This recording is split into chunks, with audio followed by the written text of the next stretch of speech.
Yeah, thank you to the Department of Finance. So we can just follow up on your comments. You mentioned in the governor's revise that it's a modest investment, and I agree with you. It seems like a very modest investment. Last year, I think our general fund expenditures were $25 million, and this year, according to your budget, is $200 million, which is a delta of $175 million, with a cost of $1.2 billion if we were actually bring services to par based on the information that the LAO has given.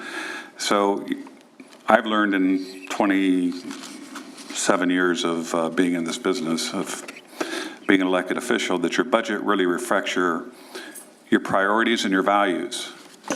And I'm of the opinion, as well as a majority of the Senate, actually, in fact, it's quite evenly split, that this is a high priority for us. And why isn't it a higher priority for the governor when you have people that need services that unfortunately can't afford a lot of gold-plated, belt-buckled lobbyists to come here and fight for them? But these are the people that need our services probably the most. You know, we have a wonderful new colleague, Senator Hurtado, that's here. Her district is probably one of the hardest hit, and not even be able to get contractors to take care of some of the most vulnerable, precious people we have in the state of California. So, I mean, I'm looking forward to hearing some of these proposals, but, you know, I would urge the governor to take a second look at this priority amongst the many priorities that he's weighing, and I'm hoping that he reconsiders the importance of providing essential services to people. I mean, my regional center, they're losing contractors because they can't continue to pay these rates. So, you know, while I appreciate $175 million, which is about 10% of what we actually need to bring the rates up, and I've heard this excuse in government now for 27 years, well, we got to study it some more. We study everything to death. But in the meantime, we have a lot of people that suffer.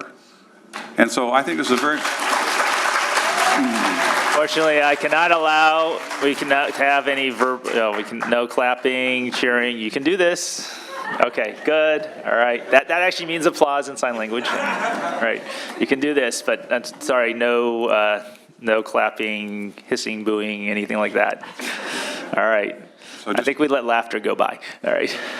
So to continue on, I don't mean to be over passionate, but to me, this is one of the most, if not the most important legislative budget issues that we're facing, because we're setting the stage for how we're going to treat this vulnerable population in the future.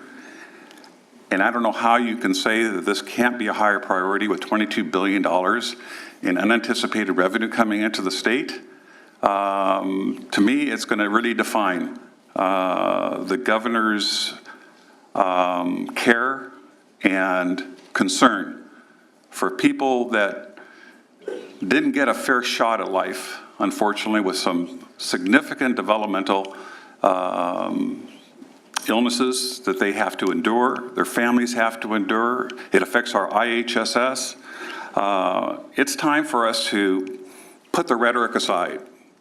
It's time for us to do action.